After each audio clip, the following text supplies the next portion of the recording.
การหันเป็นดิจิตอลแม่นการหันเอาเทคโนโลยีดิจิตอลเข้ามานำใช้ในทุกขอบเขตของการพัฒนาเศรษฐกิจสังคมและบริหารเวียกงานของภาคและรัฐในขอบเขตทั่วประเทศเทคโนโลยีดิจิตอลแม่นเทคโนโลยีที่ทันสมัยและเป็นนวัตกรรมของยุคอุตสาหกรรม 4.0 นี้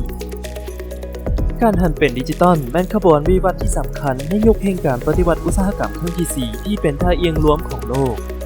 การนำใช้ผลสำเร็จด้านวิทยาศาสตร์เทคโนโลยีและนวัตกรรมได้กลายเป็นทางเลือกรวมในการพัฒนาของประชาชาติต่างๆฉะนั้นการหันเป็นดิจิตอลอยู่ประเทศเฮาจึงเป็นภารกิจปฏิวัติที่สำคัญในการหันเป็นอุตสาหกรรมและทันสมัย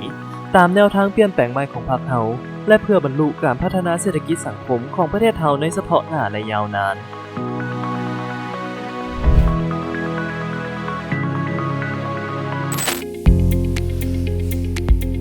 การหันเป็นดิจิตอลของสปป.ลาวประกอบมี3เสาค้ำดังนี้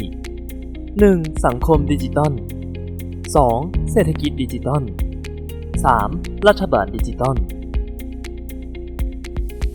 สังคมดิจิตอลแม่นการขยายพื้นฐานโครงหลังเทคโนโลยีดิจิตอลไปสู่ชนบทและเขตห่างไกลซอกหลีกเฮ็ดให้ประชาชนสามารถเข้าถึงข้อมูลข่าวสารและการบริการดิจิตอลได้อย่างทั่วถึงในราคาที่เหมาะสมประชาชนสามารถนำใช้เทคโนโลยีดิจิตอลเข้าในการดำรงชีวิตการผลิตการเฮ็ดธุรกิจเพื่อลดผ่อนความแตกต่างกันระหว่างศูนย์กลางและท้องถิ่นยกสูงชีวิตการเป็นอยู่ที่ดีขึ้นและสามารถสร้างรายรับใหม่ได้เศรษฐกิจดิจิตอลแม่นการนำใช้เทคโนโลยีดิจิตอลเข้าในการคุ้มครองการผลิตและการบริการเป็นพื้นฐานของการพัฒนาเศรษฐกิจการดำเนินธุรกิจและสร้างโอกาสในการเข้าสู่ตลาดภายในประเทศออกสู่ภาคพื้นและสากลดึงดูดการลงทุนจากต่างประเทศเข้าในการพัฒนาอุตสาหกรรมดิจิตอลสร้างเงื่อนไขดึงดูดให้แรงงานและผู้เชี่ยวชาญที่มีทักษะด้านเทคโนโลยีดิจิตอลขั้นสูงเข้ามาเฮ็ดธุรกิจในสปป.ลาว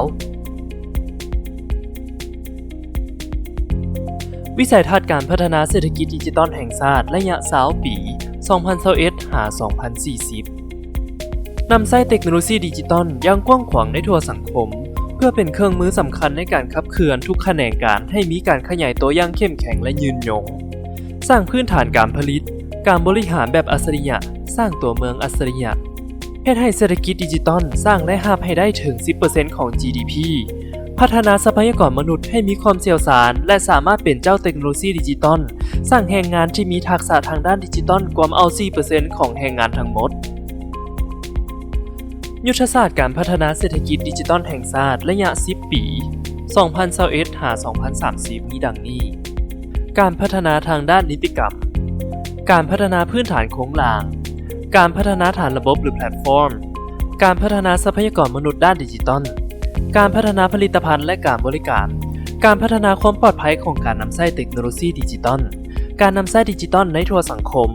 การร่วมมือและเชื่อมโยงกับสากล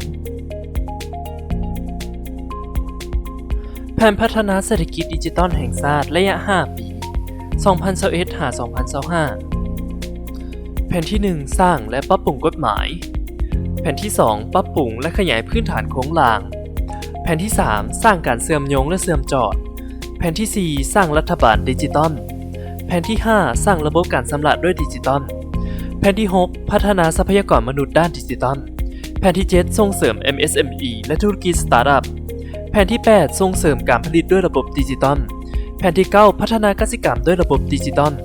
แผนที่ 10 สร้างระบบโลจิสติกส์แผนที่ 11 สร้างความปลอดภัยด้านดิจิตอล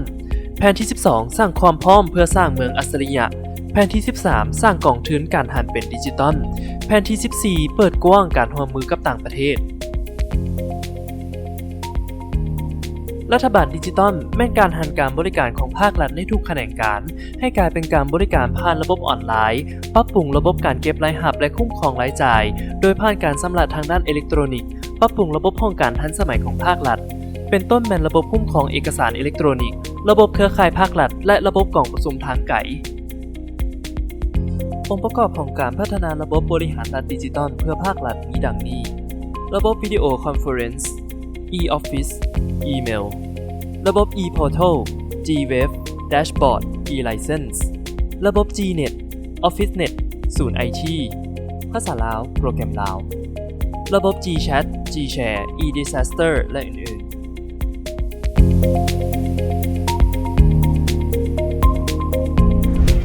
ๆ การหันเป็นดิจิตอลและการปฏิวัติอุตสาหกรรม 4.0 จะเป็นบาดเก้าสำคัญอันหนึ่งที่สำคัญในการพัฒนาเศรษฐกิจและสังคมของสปป.ลาวและเป็นภารกิจสำคัญของชาติจึงขอเรียกร้องให้มีการร่วมมือจากทุกภาคส่วนทั่วปวงชนเข้าร่วมขบวนการนี้อย่างตั้งหน้าเพื่อแนะนำการพัฒนาประเทศลาวให้เป็นประเทศที่มีความพร้อมในการบริหารและให้บริการด้วยเทคโนโลยีทันสมัย